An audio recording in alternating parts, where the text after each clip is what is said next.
Disclaimer, I am not sponsored by, nor am I affiliated with any of the companies mentioned in this video.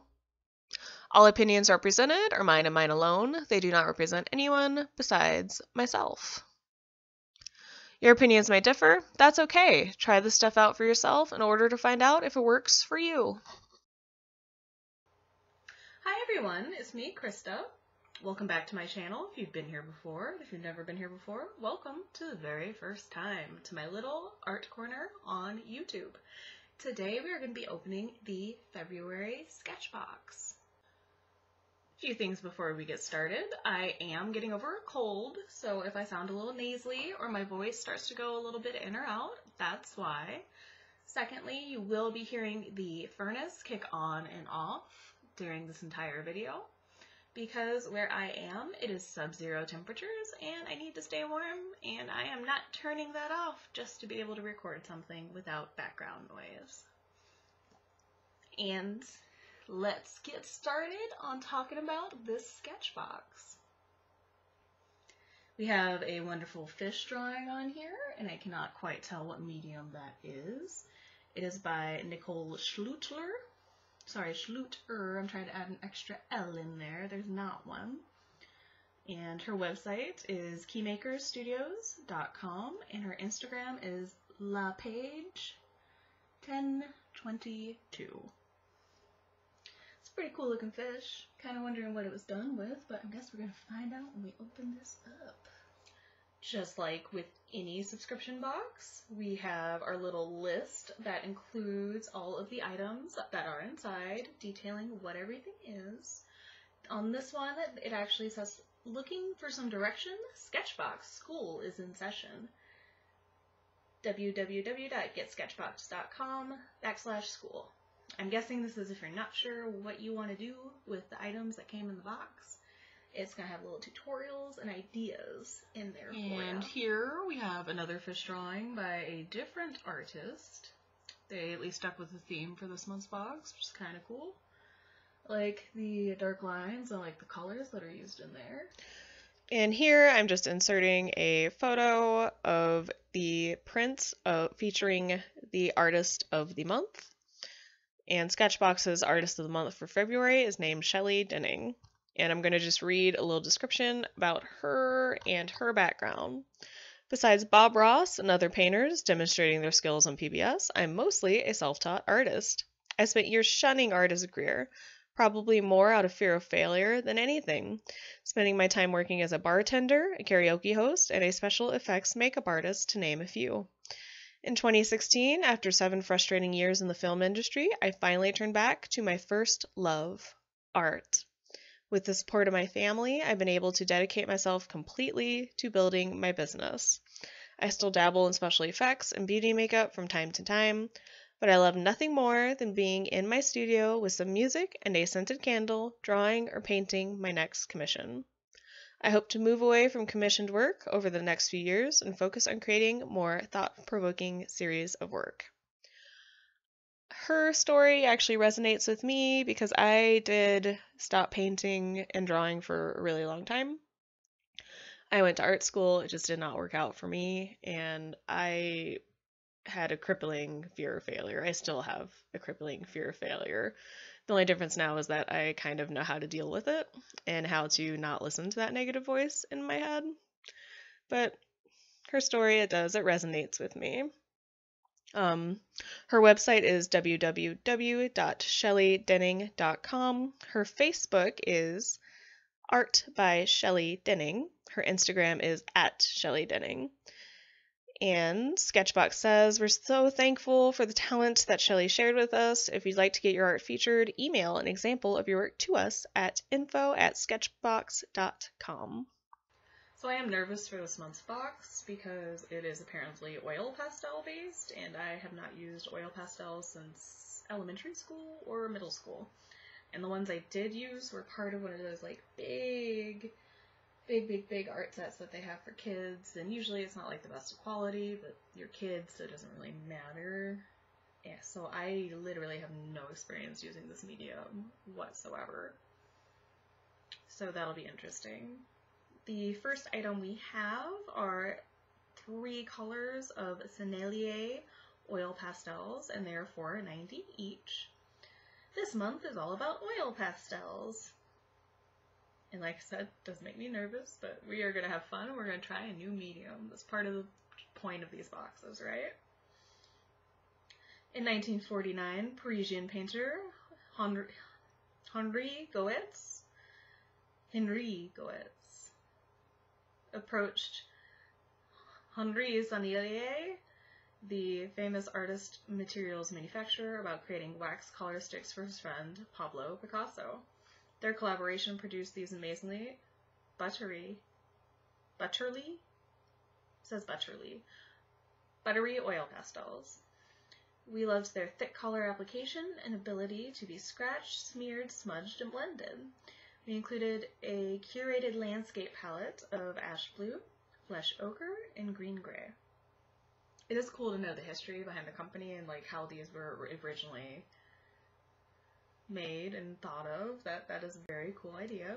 And this is just so you can see what they look like a little bit closer, zooming in. I do really like the blue. It's a very pretty color. But they do feel really waxy, kind of thick. It looks like it has a nice little easy way to tear the paper as you need to as you use the product.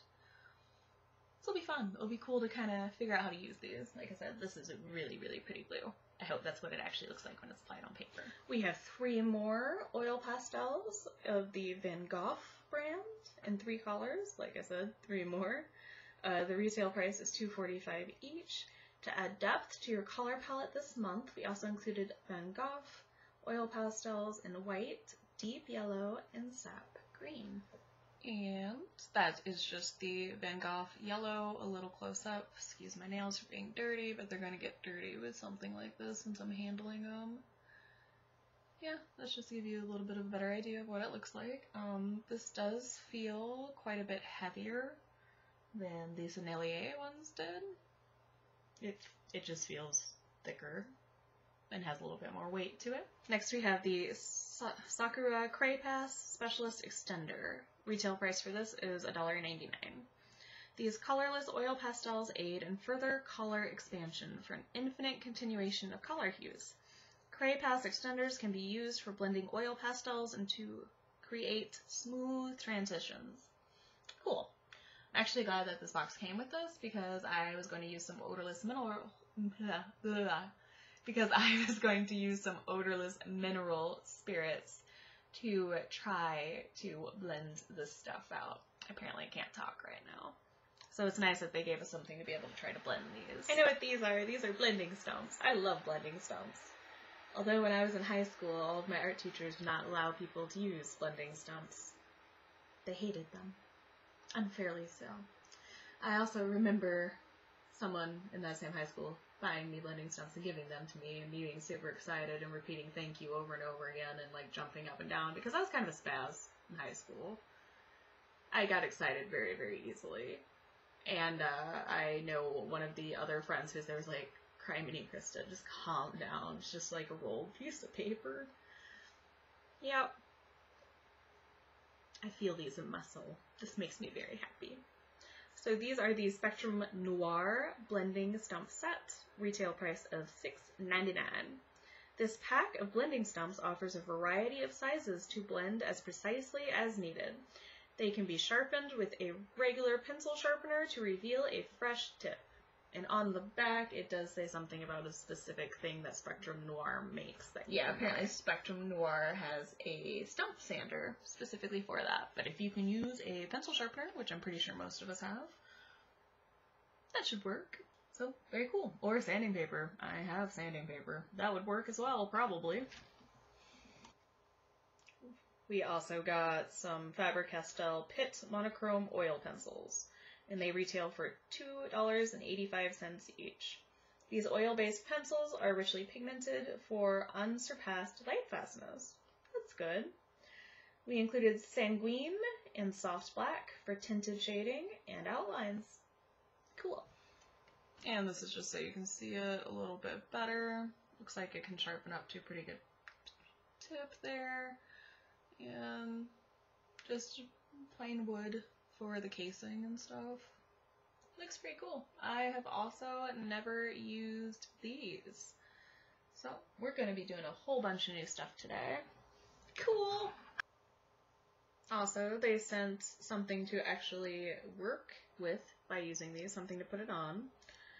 Strathmore oil painting pad. It's in a custom size. The size is 4 inches by 6 inches. So that's going to be cool too. I don't think I've ever used linen paper or linen canvas. I typically get cotton because it's usually cheaper because I'm on a budget. And the retail price for this pad is $5. And there's a good chunk of paper in there, so that'd be cool. This will be good for doing some small acrylic paintings and oil paintings and for using this stuff. The linen surface mimics canvas while providing texture to help blend and hold layers of oil pastel. Since this pad is meant for oil paint, it works perfectly for oil pastels without oil, halos, or seepage. So this is just going to be a good surface to use this stuff on. Because from when I did use it when I was a child, I do remember it getting really gritty really quickly and it kind of seeping through that paper and it just being a mess. It was probably just because I didn't have the right surface for it. But we will be finding out today. We also got the super duper cute sticker of a cat in a box that says SketchBox on it, getting into all the stuff, which I can relate to because usually when I open any kind of box, my cats are all over it. These boxes especially because they have that little bit of like paper in there, the shredded paper. As packing, they like to steal that and try to play with it and eat it, and I try to stop them, but it's cute. I like it. This is going to go with some of the other stickers I have on a little table that I keep displaying. And before we start experimenting with the project, I don't even think I'm going to try to do lines and stuff to test them out. I think we're just going to go into that project. But before we do that, let's do a calculation to find out if it's worth the money. Okay, so if you go by month to month, it's $35 a month. Obviously, if you prepay in advance, it makes it a little bit cheaper. It's normal for most of these companies. So for the Sennelier Oil Pastels, these three, those are $4.90 each. So that right there is $14.70. So that's about half the box price right there. The Van Gogh ones are $2.45 each. And there are 3 of them, so that's $7.35 there. And that's these here. The Sakura Cray-pas Specialist Extender is $1.99. The Stumps set is $6.99. These pencils, the Faber-Castell oil ones, are normally $2.85 each. So that is $5.70 for both. And then this linen finished paper is $4.99 each. Yes, I shouldn't have said each. It's $4.99 for the whole pad. It's not like it's $5 per piece of paper. That would be pretty ridiculous for just linen paper. So we have $14.70 plus 7.35 plus 1.99 plus 6.99 plus 5.7 plus 4.99. So that equals $41.72. So it is about $6 cheaper to get this set. So you do save a little bit of money doing it this way. Also remember, you get that cute little sticker. You get the insert of the art by a specific artist and information about that artist. And you get a curated box of stuff that goes together. It's kind of cool. Do you save money doing it this way? It would be worth it. Financially in that case. I haven't used the stuff yet, but we will to find out how it works together. So for the project that I decided to do to test out these materials, I decided to draw an eye with kind of a hint of a nose, some eyebrows, and a little bit of hair. For the sketch, I used the Faber-Castell Pitt Monochrome Oil Pencil in the color Sanguine. I just want to call it tan, because typically when I think sanguine, I think blood. And here I'm starting to actually use the oil pastels. I end up messing up a little bit later in a couple different ways. I overestimated how much I could actually layer these because it gets really, really thick and gritty. I needed to have a lighter hand and do much less layers. I was trying to treat it more like a painting or like a chalk pastel drawing or a colored pencil drawing where you can do light layers and go over and over it again. With this kind of media, that's just not the best way to do it. And the Socceroo Crepe Specialist Extender did help blend pretty well. It did not thin out the materials as much as I thought it was going to. I think if I do this again, I might try to experiment with some odorless mineral spirits and see if that can break it down just a little bit more so I can do softer layering. I do end up liking how this turns out, even with a couple of the mistakes, because it ends up looking really sketchy and fun. I did also mess up with some of the anatomy and shading of the nose.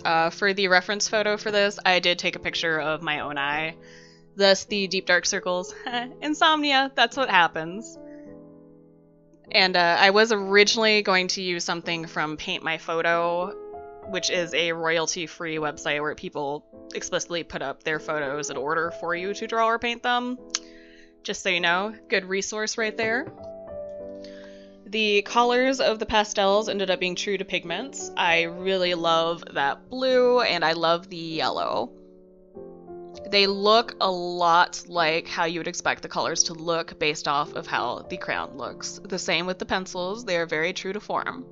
I did end up using the black pencil more than I normally would, just to add that little bit of extra definition, and I made sure to use all of the colors to kind of blend into different parts like the skin tone. Use some of the greens for shading. And I did have a lot of fun with this box, a lot more than the previous one. All the items in it worked, and it was just fun playing with a medium that I haven't used in a really long time. To me, that is part of the joy of creating art, is to kind of experiment and play around with different materials and see what they can do and try to use them in different ways in order to get different effects.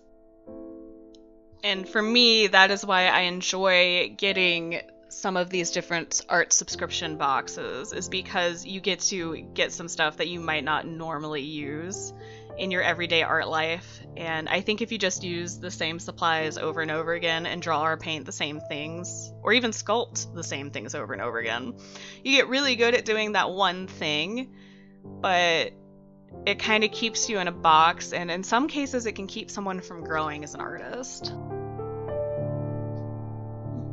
As you can see, I'm kind of just layering over and over again a couple too many times. I should have used the paper as maybe some of the whites in there versus layering that white over as heavily, just to give an appearance of a lighter, breezier kind of thing. I think with this material it would have been better to do that. But it's not something that I would have learned unless I did this and tried and played with it. And I tried using the greens for some of the shading, obviously with some black thrown in for the deep parts. I also used that sanguine pencil in order to add a little bit more warmth to the piece, because when you're using some of those cool greens, it can definitely make it feel a little too cool in color, and adding that little bit of warmth helps it overall, I feel like. Also, I do like how the green, the yellow, the blue, the flesh color, and the sanguine color all play off of each other. I think it works pretty well. And I do want to mention something, that if you're new to this material, that it is kind of a heavy, waxy, kind of tacky feeling versus, let's say, chalk pastels, where it's more of a dry, dusty feeling. This definitely feels oily, and obviously it's going to because it's an oil-based thing. But I think that's why it adds to the heaviness so much. Layer much more lightly than I did. Don't have a heavy hand. Don't do a base layer of the skin tone like I did if you try to do a person. Maybe just use the paper as your white. Learn from my mistakes. I also, the further I went on, kind of the sketchier I got, and I don't know if you can really see this well on camera, but there are definitely little dots of pigment that kind of pilled up and made little dots, almost like little balls on the piece, which adds a little bit more texture, so that's kind of cool. And you can also, with how thick it is, like I said in the description, you can definitely peel it back or scratch it back and probably get some really fun, cool effects that way. I end up liking the sketchiness of it the further I go, and I kind of just decide to go with that feeling versus trying to blend everything out quite as much. And I will say the blending stumps did not disappoint me. They did blend pretty well. And I already said this probably, but the Socceroo cray-pas special extender did help blend pretty well as well. It just adds another layer of texture, so just be aware of that. Sorry that some of the work is not caught on camera. I did actually try to use painter's tape this time, I promise. I had just cleaned my desk with some Pledge, though, to get some leftover paint and whatnot off of it, because I've also been working on another project off camera, because it has a very specific due date, and filming can kind of make it take a much slower amount of time than it would normally do. But I think that since I used the Pledge on the desk, it just left a little bit of a waxy layer on the desk, so the tape wasn't able to really grip to it. And by this point, definitely in the drawing, I was too in the zone to try to go grab something else to tape it to. I don't know if anyone else does this when they're doing art, but they get like so focused in, or at least I do. I get incredibly focused in, and the outside world kind of goes away for that period of time. Which is nice. It's a good feeling. Good way to zone out. And at this point you can really see what I was talking about, of me just letting loose, having that loose, scratchy texture with everything. Not necessarily blending all the stuff in as well. I like that effect that this media gives. So to kind of summarize, since we're getting to the end of the video, I really enjoyed this month's box. I enjoyed it much, much more than January's box. I felt like I could experiment with this media and play around with it. I was excited to do something that I haven't really done before, being able to play with something that I don't normally get to use in my everyday creative process. It was cool. It was a lot of fun. I really liked it. So, if you got this month's box, let me know what you thought of the products inside, and if you've used this media before, please leave comments down below to let me know more so what I did wrong and how you make this media work for you. If you have any comments, questions, feelings, please leave them down in that comment section down below. If you liked this video and want to see more, please hit that subscribe button. If you liked this video, hit that like button. If you disliked it, go ahead and feel free to hit that dislike button. Doesn't hurt me any. Thank you again for your time and for listening to me ramble about art supplies. I do actually appreciate it. Hope you have a great rest of your day or night, depending on when you watch this. And hopefully I'll be hearing from some of you soon.